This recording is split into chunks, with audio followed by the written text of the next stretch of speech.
Salut à tous, bienvenue sur Johnny Lane TV. On est aujourd'hui à Reims, au garage EasyCar, le QG de la team RWB France. On est ici pour un événement un petit peu particulier parce qu'on a l'honneur de recevoir Akira Nakai pour la création de la deuxième Porsche française RWB. Allez, suivez-moi.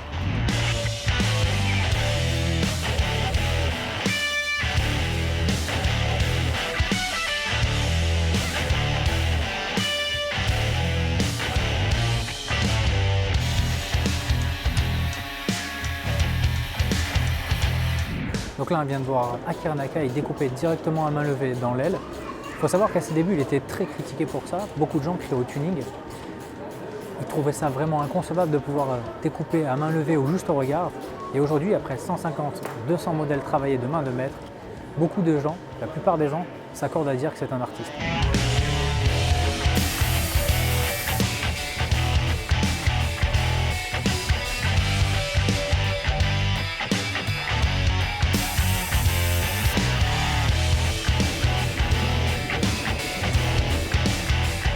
Avec la team RWB France.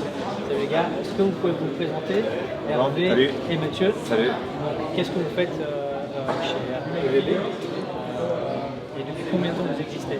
Alors à la base on est EasyCar Reims, avant d'être RWB. On vous reçoit ici dans le showroom d'EasyCar Reims. On est avant tout vendeur de voitures. On fait de l'achat, de la revente et de la préparation, de la mécanique. On est arrivé RWB parce que, un petit peu comme Ferdinand Porsche avait fait le constat, il ne trouvait pas la voiture de ses rêves, il a voulu la créer. Nous, c'est un petit peu ça, à force de voir des Porsche tous les jours, on n'arrivait pas à trouver le modèle parfait. On est toujours à la recherche de modèles un petit peu spécial pour nos clients, avec des options particulières, des couleurs particulières, et là c'est un petit peu la même chose. Et on s'est dit, pourquoi pas la faire aussi, et la faire avec Akira Nakai-san et RWB. Donc, pendant à peu près 2 ans, on a essayé de le contacter, de monter un projet pour une première voiture en respectant les codes Porsche, et puis ça s'est fait naturellement. Aujourd'hui, on est là pour la deuxième. Quelles sont les différences entre la première et la deuxième? Je parle en termes de préparation. Ouais, je vais laisser parler Hervé. La première avait une vocation un petit peu plus sportive. De toute façon, on le voit effectivement ici, côté un petit peu plus racé. La deuxième, on a voulu effectivement monter un petit peu en gamme, montrer l'étendue de nos savoir-faire avec nos partenaires et ce qu'on fait habituellement dans ce que Mathieu disait, la vente de véhicules et la préparation de véhicules. La deuxième est beaucoup plus aboutie techniquement parlant, puisqu'on a fait un vrai travail sur le moteur. Il faut savoir que c'est une des seules 964 avec un compresseur en Europe. Et ça, c'est une chose qui était importante pour nous parce que c'était un gros challenge mécaniquement parlant, techniquement parlant, encore une fois, pour l'étal de notre savoir-faire.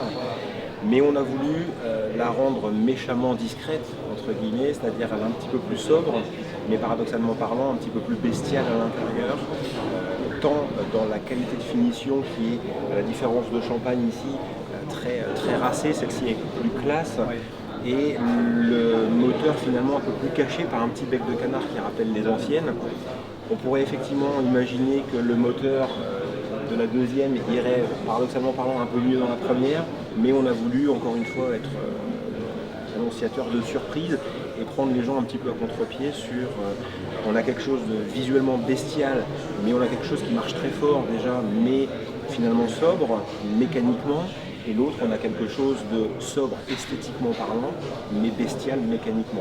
Voilà, l'idée c'était ça, c'était de monter un petit peu en gamme sur l'aspect visuel et surtout de monter en gamme vraiment techniquement parlant pour avoir quelque chose effectivement de encore plus efficace sur circuit.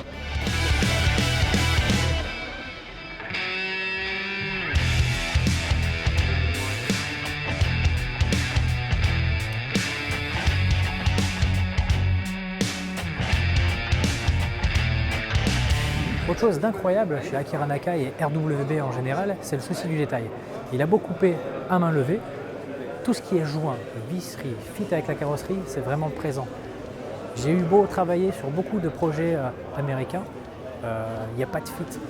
Les vis ne sont pas les mêmes, le bas de caisse peut pencher de 30 degrés d'un côté, de 10 de l'autre, c'est pas autant dans le détail.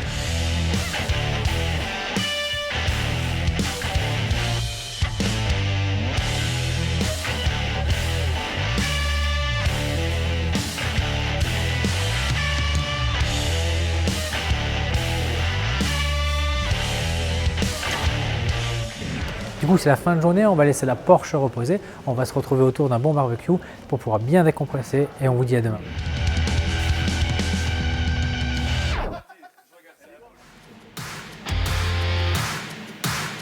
Du coup, petit tour dans les stands, je suis ici avec mon sponsor RecWatch. Alors RecWatch, c'est une marque de montres qui crée leurs pièces à partir de carrosseries automobiles. Donc ça peut être Porsche, Mustang ou Mini. Ils sont aujourd'hui pour un événement particulier, ils vont essayer de faire un partenariat avec Akira Nakai pour créer une montre en série limitée. Donc je suis avec Adrien, le préparateur RWB. Bonjour Adrien. Bonjour. Donc j'avais quelques questions à te poser. Je voulais savoir depuis combien de temps tu travailles sur la voiture. Ça fait environ 6 mois qu'on est dessus sur le projet. D'accord. Et donc personnellement, qu'est-ce que tu as fait en termes de préparation sur l'auto? Donc en termes de préparation, mon travail, moi, c'était vraiment de dépouiller la voiture au début. D'accord. Pour ensuite pouvoir donner à nos différents partenaires la sellerie et la peinture. D'accord, Ils préparer la peinture. Et en attendant, moi, je démonte le moteur entièrement. Je le remets à neuf, je le prépare à la commande s'il y a besoin. Et après, mon travail aussi, c'est de tout réassembler. Qu'est-ce que tu préfères sur la première et qu'est-ce que tu préfères sur la seconde? Il n'y a pas vraiment de préférence, comme je dis, c'est vraiment des styles différents. Après, ce que j'aime sur la deuxième, c'est qu'elle est vraiment plus aboutie au niveau des finitions. Oui.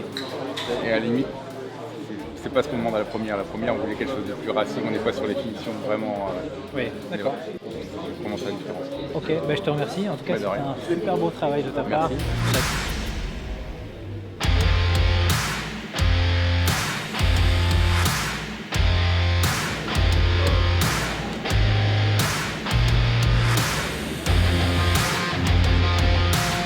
Donc, comme j'en parlais hier sur le souci du détail, là il est en train de solidifier le déport d'aile et c'est vraiment incroyable. En fait, il est en train d'usiner en direct des tubes pour les tenir tout le long de l'aile.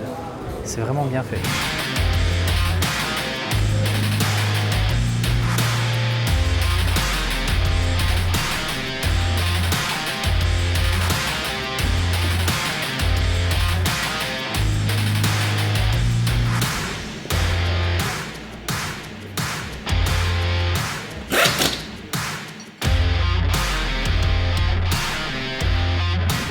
Une chose qui a vraiment changé pour moi sur ce deuxième modèle RWB France, pour ceux qui connaissent le premier, il fallait sortir une auto vraiment qui impose les lignes RWB en France, donc très très large, avec un aileron prononcé comme vous connaissez.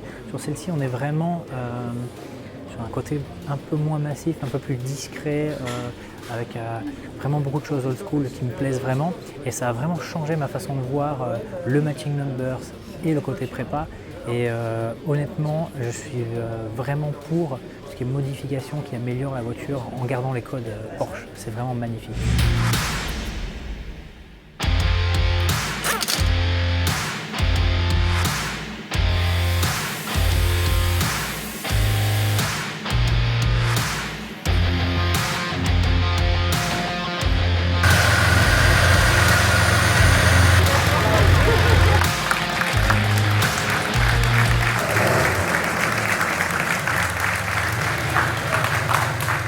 Du coup, c'est déjà la fin, c'était vraiment très cool. Je suis vraiment ému parce que ça fait longtemps que j'attendais ça. Akira Nakai a donné le nom de Bourgogne pour la deuxième RWB France.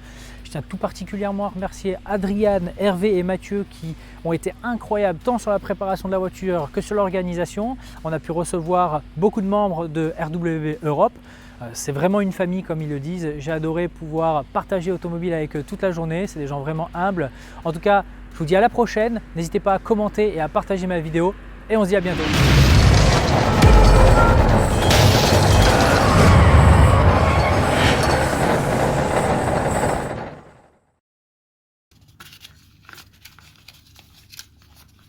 Donc celui tout au fond qui est là. Et c'est Adrien Mattei qui gagne les 2 t-shirts.